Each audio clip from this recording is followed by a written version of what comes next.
Las guerrillas de 1965 formaron parte de los primeros experimentos de lucha armada con base campesina llevada adelante en el Perú en la segunda mitad del siglo XX. Las luchas populares fueron creciendo, llevando a cabo así la represión. El MIR, que era un movimiento de izquierda revolucionario, y el ELN, que era un ejército de liberación nacional, tenían la idea de hacer la revolución socialista. Sin haber terminado con las tareas propuestas, las condiciones de la lucha de clases obligaron a iniciar acciones. Se desató la guerra de tierra, bombardeando zonas de operaciones y asesinando a miles de campesinos por la simple sospecha de colaborar con los revolucionarios. El ELN, dirigido por Edgardo Tello, fue derrotado cuando aún no podía establecer contactos con los campesinos de la mar. El MIR consiguió abrir 3 frentes guerrilleros, uno en el Cusco, otro en el centro y uno en el norte.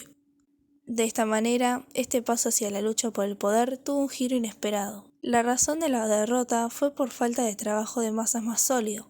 Al darle demasiada importancia al peso de la semifeudalidad, provocó que se abandonara el trabajo de masas urbano para marchar al norte. Esto provocó un gran impacto en el pueblo peruano. Los sobrevivientes del ELN, reagrupados, marcharon a Bolivia donde combatieron y murieron junto al Che Guevara. El MIR, muy debilitado, no tenía la capacidad de capitalizar su efecto y terminó dividiéndose. Los sectores reformistas aprovecharon su efecto y la derrota para fortalecer sus posiciones pacifistas. El pueblo con la guerrilla vio la posibilidad de hacer una lucha armada revolucionaria. El populismo militar golpista del gobierno de Juan Velasco Alvarado formó en el Perú el gobierno revolucionario de las Fuerzas Armadas, iniciándose así una dictadura y el Plan Inca. El gobierno se autodefinía como impulsor de la lucha contra la injusticia social. Se darían transformaciones que no habían realizado los gobiernos civiles, por lo cual las Fuerzas Armadas se vieron obligadas a hacer la revolución. La causa inmediata del golpe de Estado de octubre de 1968 contra el primer gobierno de Fernando de Belaúnde Terry fue por la corrupción administrativa. El primer ministro y comandante del ejército peruano, Edgardo Mercado Jarrín, aseguraría que la forma como estaba establecida la democracia antes de la revolución, hecha a través de partidos políticos, no permitía el desarrollo nacional, siendo necesario realizar cambios. En primer lugar, tener fuerza y en segundo lugar, estabilidad. Velasco Alvarado perdonó a los guerrilleros que tomaron parte en actos escandalosos durante el gobierno de Belaúnde Terry, ganándose así la simpatía de la izquierda radical. El dirigente Luis Alberto Sánchez, del partido aprista, APRA, planteaba que era necesario que estos países comenzaran a liberarse del derrotismo. La Junta Revolucionaria Militar no quería convocar a elecciones, ya que querían realizar la mayor cantidad de transformaciones en el país antes de que lleguen los políticos sin experiencia y querían modificar todo nuevamente. Sánchez afirmaba que sin elecciones habría una dictadura en Perú. El gobierno de Juan Velasco Alvarado estaba formado por militares de línea nacionalista, llamado a convertirse en un modelo de gobierno continental. Se proponía realizar una revolución que trascendiera a la cubana, a la mexicana y a cualquier otra de América Latina. Las tendencias militaristas reclamaban su carácter nacionalista e independiente y su apoyo a los movimientos de liberación en la Guerra Fría. El estatismo fue fundamental en la revolución de las Fuerzas Armadas, ya que condujo a la burocratización de la administración pública por parte del gobierno militar. No era anticapitalista, pero sin contradecir el espíritu nacionalista, buscaba la integración de sectores sociales básicos en un proceso productivo y de desarrollo del capitalismo estatal. Quería realizar un modelo neocapitalista. Perú fue el segundo país latinoamericano en establecer relaciones diplomáticas con el régimen castrista cubano. Entre noviembre y diciembre de 1971, Fidel Castro realizó visitas oficiales a Ecuador y Perú.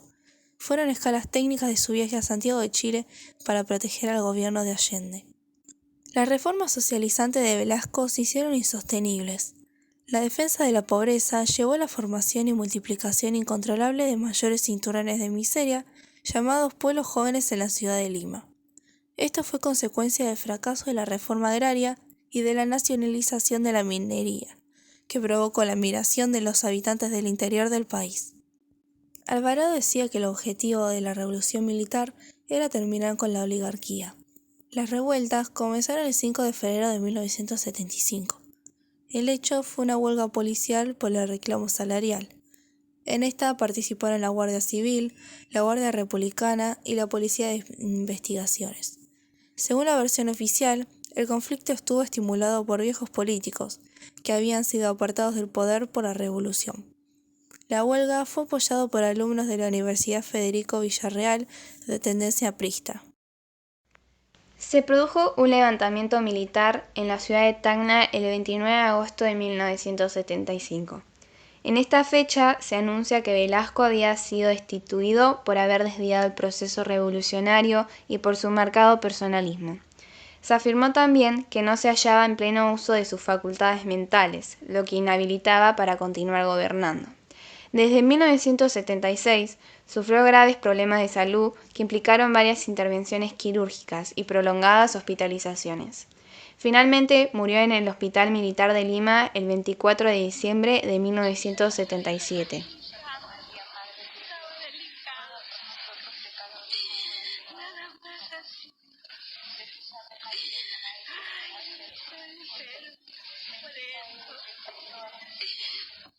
Los militares peruanos se encargaron de llevar la transición a la democracia a través de la figura del general Francisco Morales Bermúdez. El régimen de Velasco gobernó dos constantes del populismo militarista: la formación de una clase oligárquica militar surgida de la burocratización y el clientelismo, y una crisis política, institucional y económica. Francisco Morales Bermúdez fue político, militar y presidente del Perú de facto, desde el 29 de agosto de 1975 hasta el 28 de julio de 1980, durante la dictadura militar autodenominada el Gobierno Revolucionario de las Fuerzas Armadas. En enero de 1974 pasó a ser jefe del Estado Mayor General del Ejército y en febrero del año siguiente fue nombrado primer ministro y ministro de Guerra. El 29 de agosto de 1975, Bermúdez derrocó a Juan Velasco Alvarado y se proclamó presidente de la República, cargo que ocupó hasta el 28 de julio de 1980.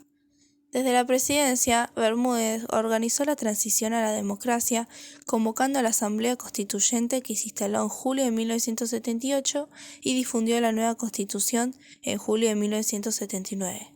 Finalmente, convocó elecciones democráticas en mayo de 1980, transfiriendo el poder el 28 de julio de ese año a Fernando Belaúnde Thierry.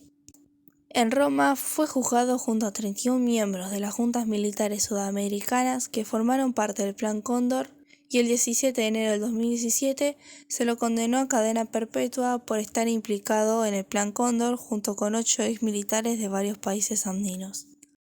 El Plan Cóndor fue una estrategia realizada por varios países sudamericanos. Entre ellos estaban Chile, Argentina, Brasil, Paraguay, Uruguay, Bolivia. Y luego se le sumaron Perú, Ecuador, Colombia y Venezuela. Este proceso fue respaldado por el gobierno de los Estados Unidos.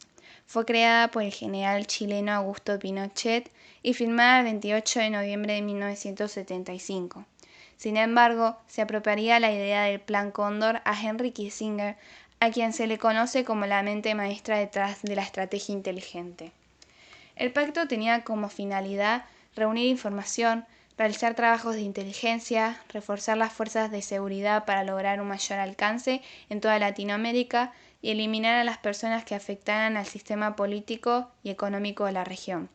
Debido a esto, se creó una red multilateral de inteligencia institucionalizada, extendida y permanente. Los reportes informaban que el personal de los servicios de seguridad de los países involucrados cruzó las diferentes fronteras para cometer asesinatos, secuestros y torturas. Las organizaciones de los derechos humanos acusaron a las agencias de inteligencia de Estados Unidos, como la CIA, de estar relacionados con esta operación, en el marco de la estrategia estadounidense en la Guerra Fría para las dictaduras. Se ha confirmado que Perú participó en 3 operativos relevantes, los cuales fueron ejecutados durante la dictadura de Francisco Morales Bermúdez.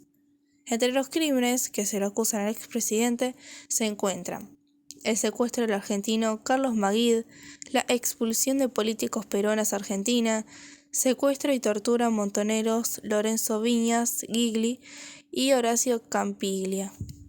Debido a que se produjo la muerte de una veintena de italianos latinoamericanos durante este pacto, la justicia italiana empezó las investigaciones hace varias décadas atrás.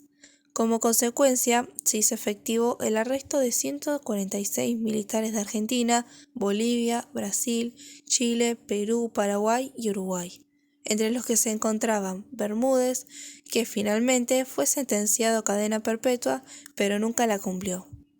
Las cifras indican que hubo alrededor de 50.000 muertos y más de 30.000 desaparecidos, los cuales se estima que fueron trasladados y detenidos en otros países. Además, 400.000 personas fueron detenidas. Equipos especiales transnacionales secuestraban y detenían a los objetivos. Las víctimas eran sometidas a feroces interrogatorios y fuertes sesiones de tortura. Existían 7 prisiones clandestinas que trabajaban en dependencias policiales o militares de Chile, Argentina, Paraguay y Uruguay. Después, los opositores eran entregados, o tal vez no, al país de origen para ser desaparecidos físicamente. En 1992 salieron a la luz una gran cantidad de archivos relacionados con el Plan Cóndor cuando un juez de Paraguay, José Fernández, visitó una comisaría en Asunción para buscar información de un expreso político.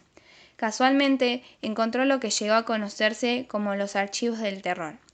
En estos documentos, cuidadosamente archivados, se especificaba el destino de miles de sudamericanos secuestrados en secretos, torturados y asesinados por los distintos servicios de seguridad de Chile, Argentina, Paraguay, Bolivia, Brasil y Uruguay.